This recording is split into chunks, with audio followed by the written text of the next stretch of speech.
안녕하세요. 스스로 삶의 주인이 되다의 주인입니다. 이번 시간은 당신의 금고에는 돈이 쌓입니까? 사람의 마음이 쌓입니까? 에 대하여 이야기해 보도록 하겠습니다. 여러분, 돈은 참 편리합니다. 돈이 많으면 육체적으로나 정신적으로 누릴 수 있는 것이 많아지는 게 사실이죠. 하지만 묻고 싶습니다. 당신은 그 많은 돈을 벌어 무엇을 하려 하십니까? 그저 나 혼자 잘 먹고 잘 살기 위해서라면 그것은 스스로의 발전은커녕 사회에 해악을 끼칠 뿐입니다. 돈에만 매몰되어 사람을 수단으로 본 결과가 어떠했는지 우리는 대전 화재 참사를 통해 똑똑히 보았습니다. 돈밖에 모르는 대표를 그 누가 동정하겠습니까? 오늘 저는 사라지는 돈이 아닌 영원히 남는 사람을 남기는 법에 대해 이야기하려 합니다. 진심이 사람에게 있지 않고 돈에 있으면 아무것도 보이지 않습니다. 기업의 본질은 인간을 편리하게 하고 배고픔을 달래며 지친 영혼을 치유하는 데 있습니다. 그렇게 인간을 행복하게 만들 때 사람들은 그 기업을 좋아하게 되고 제품을 구매합니다. 이것이 바로 돈이 따라오게 만드는 선순환의 법칙입니다. 불성실한 직원을 감싸라는 말이 아닙니다. 정직하고 올바른 직원들을 대우하고 기업의 방향과 철학이 뚜렷할 때 모두가 공감하며 함께 나아갈 수 있습니다.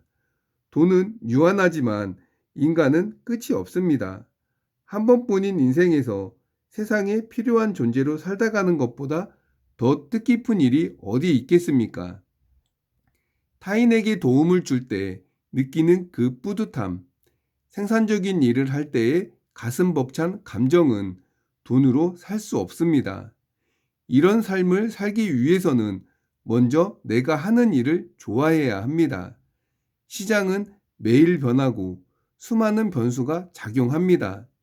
내가 그 일을 좋아하지 않으면 이 험난한 과정을 버텨낼 에너지가 생기지 않습니다. 지금 당장 행동하십시오. 깊이 고민하고 사색하고 독서하며 내 안의 능력을 발견해야 합니다. 부딪혀봐야 알 수 있습니다. 돈에 대한 욕심보다 사람을 귀하게 여기는 고귀한 욕심을 가져보십시오. 그때 비로소 당신의 진짜 능력이 발휘될 것입니다. 물질과 가치의 우선순위에 대해 공자께서는 이렇게 말씀하셨습니다.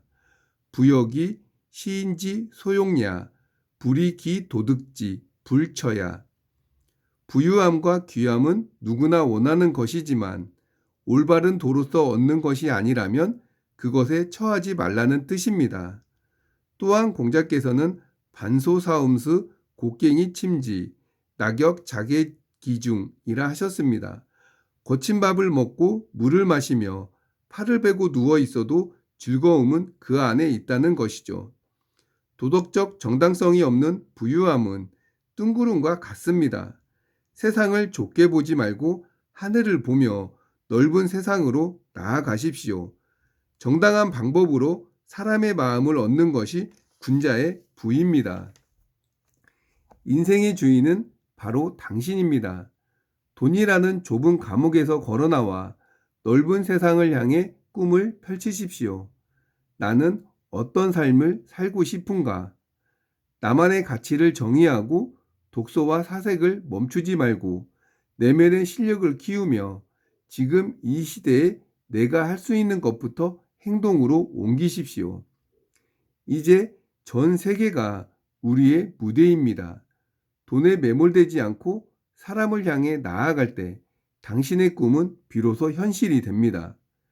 여러분, 돈은 쓰면 사라지지만 당신이 나눈 진심과 공감은 사람들의 가슴에 영원히 남습니다. 당신은 오늘 돈을 벌었습니까? 아니면 사람을 얻었습니까? 사람을 귀하게 여기는 마음이 최고의 자산입니다. 원두 한 알이 자신의 형체를 잃고 향기로운 액체가 되어 누군가를 위로하듯 여러분의 인생도 돈이라는 껍질을 벗고 누군가에게 꼭 필요한 향기가 되길 바랍니다. 그럼 손자병법 구변편 5. 쿠데타는 신속해야 성공한다. 시작하겠습니다. 성이 있지만 공격하지 않는다. 공격하여 함락할 수 있는 성이 있지만 공격하지 않는다는 뜻이다. 조조는 이렇게 해설했다. 성은 작지만 견고하고 양식도 충분함으로 공격할 수 없다.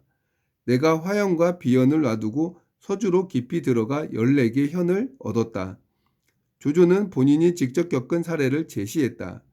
성이 작고 견고하며 성을 지키는 군대가 양식마저 충분히 쌓아놓고 있다면 공격하지 말라는 것이다. 함락하여 얻을 수 있는 이익에 비해 대가가 너무 크기 때문이다.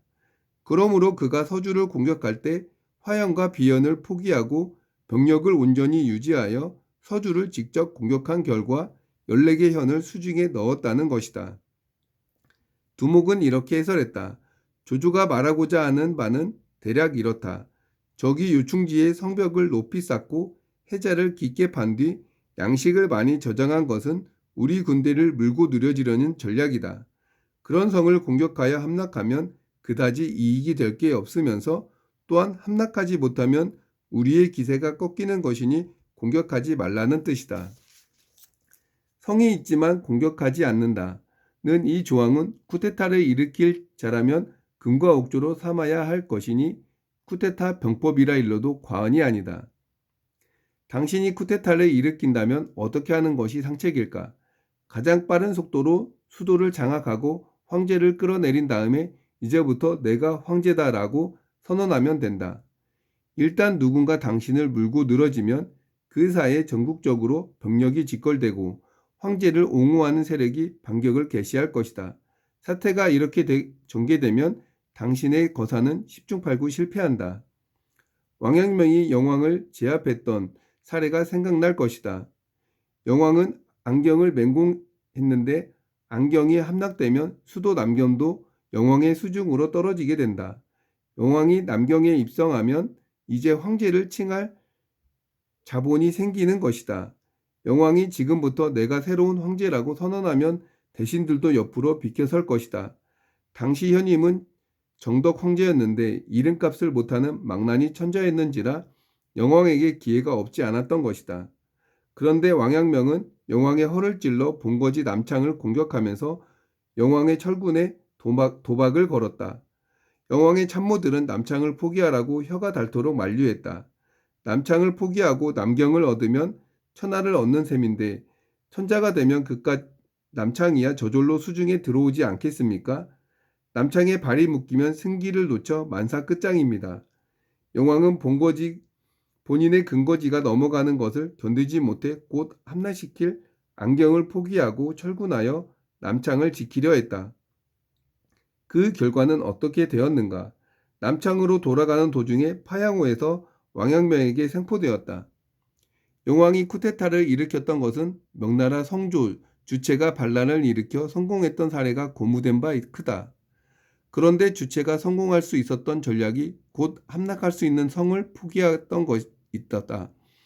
쿠데타 초기부터 전쟁이 교착 상태에 빠졌다. 주요 전쟁터는 하북과 산동이었는데 주체의 군대가 승리를 많이 거두었지만 그에 따른 손실도 엄청났다. 게다가 중앙정부는 전국적으로 병력을 동원하여 군사력이 충분했기에 일단 교착 상태만 빠지면 주체는 불리하게끔 되어 있었다. 그 뒤로 주체는 중앙정부의 대신으로 첩보를 입수했다. 수도 남경은 지금 수비가 허술하다는 것이다.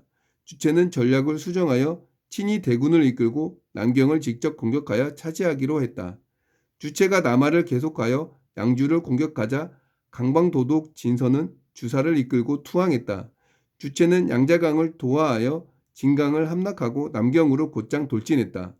고광 주예와 이경용이 금천문을 열고 항복했다. 주체의 반란이 성공한 것이다.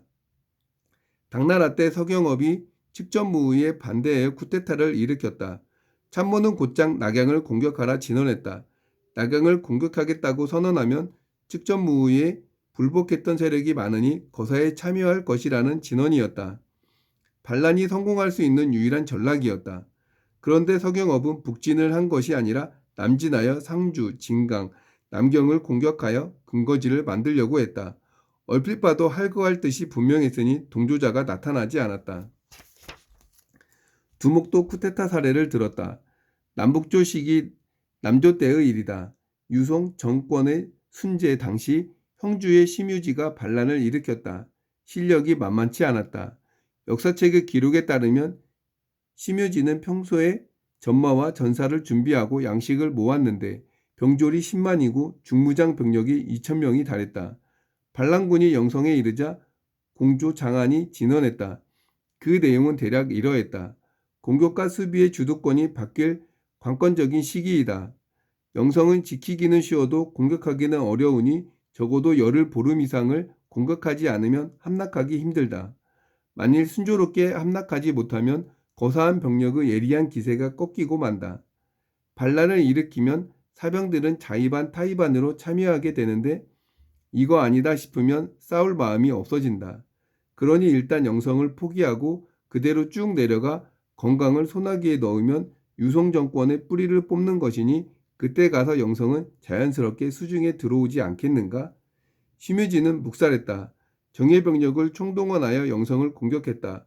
영성 군수 유세용이 굳게 방어하자 결국 함락하지 못했다. 언격결에 반란에 참여한 사병들은 첫 번째 전투가 이리 힘드니 앞으로 얼마나 고생할 것이며 과연 반란이 성공할 것인지 막막하기 싶으니까 멸족의 모함을 감행할 자신이 없어 도망치기 시작했다. 심유지는 대세가 기울자 숲으로 들어가 목을 맸고 이로써 거사는 어이없게 종료되고 말았다. 그로부터 1500년이 흘렀다. 이와 같은 전략을 일러 서양의 전략가들은 종심작전 혹은 전략적 마비 이론으로 정리했다. 전방에서 멀리 떨어진 후방의 작전 지휘부를 직접 공격하여 마비시키면 전국이 항복한다는 것이다. 가는 곳마다 진을 치고 엄밀히 방어하다 보면 어느 세월에 반란이 성공하겠는가. 심지어 보급선을 기다릴 것도 없이 무조건 번개처럼 신속하게 진군하여 적의 권력 핵심을 제압하는 것이 관건이다. 히틀러휘와 독일 기갑부대의 하인츠 구데리안이 전개했던 전격전이 그것이다. 모든 일에 결단이 서기까지는 신중하고 계획을 세우며 세심하게 일을 처리해야 합니다. 일단 결정이 되면 신속하게 밀고 나가야 하는 거죠. 우리는 많은 생각을 하고 꿈을 꿉니다. 무엇을 하고 싶고 어떻게 살고 싶다며 생각만 합니다. 그 생각을 실행 계획을 세우고 준비를 하며 때가 되면 신속하게 밀어붙여야 합니다. 그런데 우린 늘 생각만 합니다. 이래저래 핑계만 찾기 바쁘죠. 두렵기 때문입니다. 하지만 생각만 해서는 아무것도 할 수 없습니다. 오늘은 나의 생각을 계획해보고 실행해 볼 수 있는 시간이 되셨으면 합니다. 성공도 움직여야 찾아오며 얻을 수 있습니다. 그럼 저는 다음 시간에 뵙겠습니다. 감사합니다.